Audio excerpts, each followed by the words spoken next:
Capítulo 5. Vinieron al otro lado del mar, a la región de los Gadarenos, y cuando salió él de la barca, enseguida vino a su encuentro de los sepulcros un hombre con un espíritu inmundo que tenía su morada en los sepulcros, y nadie podía atarle ni aun con cadenas, porque muchas veces había sido atado con grillos y cadenas, mas las cadenas habían sido hechas pedazos por él, y desmenuzados los grillos, y nadie le podía dominar. Y siempre de día y de noche andaba dando voces en los montes y en los sepulcros, e hiriéndose con piedras. Cuando vio pues a Jesús de lejos, corrió y se arrodilló ante él, y clamando a gran voz dijo: ¿Qué tienes conmigo, Jesús, Hijo del Dios Altísimo? Te conjuro por Dios que no me atormentes. Porque le decía: Sal de este hombre, espíritu inmundo. Y le preguntó: ¿Cómo te llamas? Y respondió diciendo: Legión me llamo, porque somos muchos. Y le rogaba mucho que no los enviase fuera de aquella región. Estaba allí cerca del monte un gran hato de cerdos paciendo, y le rogaron todos los demonios diciendo: Envíanos a los cerdos para que entremos en ellos. Y luego Jesús les dio permiso. Y saliendo aquellos espíritus inmundos entraron en los cerdos, los cuales eran como 2000, y el hato se precipitó en el mar por un despeñadero, y en el mar se ahogaron. Y los que apacentaban los cerdos huyeron, y dieron aviso en la ciudad y en los campos, y salieron a ver qué era aquello que había sucedido. Vienen a Jesús, y ven al que había sido atormentado del demonio, y que había tenido la legión, sentado, vestido y en su juicio cabal, y tuvieron miedo. Y les contaron los que lo habían visto, cómo le había acontecido al que había tenido el demonio, y lo de los cerdos. Y comenzaron a rogarle que se fuera de sus contornos. Al entrar él en la barca, el que había estado endemoniado le rogaba que le dejase estar con él.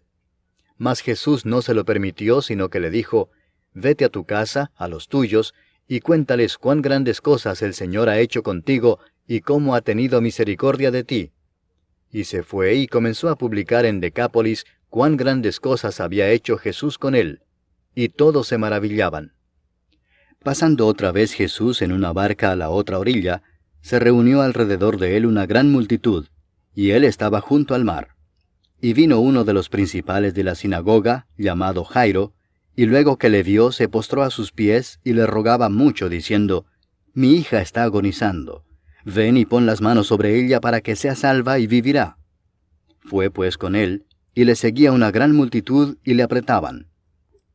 Pero una mujer que desde hacía 12 años padecía de flujo de sangre, y había sufrido mucho de muchos médicos, y gastado todo lo que tenía, y nada había aprovechado, antes le iba peor, cuando oyó hablar de Jesús, vino por detrás entre la multitud y tocó su manto, porque decía: Si tocare tan solamente su manto, seré salva. Y enseguida la fuente de su sangre se secó, y sintió en el cuerpo que estaba sana de aquel azote. Luego Jesús, conociendo en sí mismo el poder que había salido de él, volviéndose a la multitud, dijo: ¿Quién ha tocado mis vestidos? Sus discípulos le dijeron: ¿Ves que la multitud te aprieta y dices: ¿Quién me ha tocado? Pero él miraba alrededor para ver quién había hecho esto. Entonces la mujer, temiendo y temblando, sabiendo lo que en ella había sido hecho, vino y se postró delante de él, y le dijo toda la verdad. Y él le dijo: Hija, tu fe te ha hecho salva. Ve en paz, y queda sana de tu azote. Mientras él aún hablaba, vinieron de casa del principal de la sinagoga diciendo: Tu hija ha muerto. ¿Para qué molestas más al maestro? Pero Jesús, luego que oyó lo que se decía, dijo al principal de la sinagoga: No temas, cree solamente. Y no permitió que le siguiese nadie sino Pedro, Jacobo y Juan, hermano de Jacobo. Y vino a casa del principal de la sinagoga, y vio el alboroto y a los que lloraban y lamentaban mucho. Y entrando les dijo: ¿Por qué alborotáis y lloráis? La niña no está muerta, sino duerme. Y se burlaban de él. Mas él, echando fuera a todos, tomó al padre y a la madre de la niña, y a los que estaban con él, y entró donde estaba la niña. Y tomando la mano de la niña le dijo: Talita cumi, que traducido es: Niña, a ti te digo, levántate. Y luego la niña se levantó y andaba, pues tenía 12 años. Y se espantaron grandemente. Pero él les mandó mucho que nadie lo supiese, y dijo que se le diese de comer.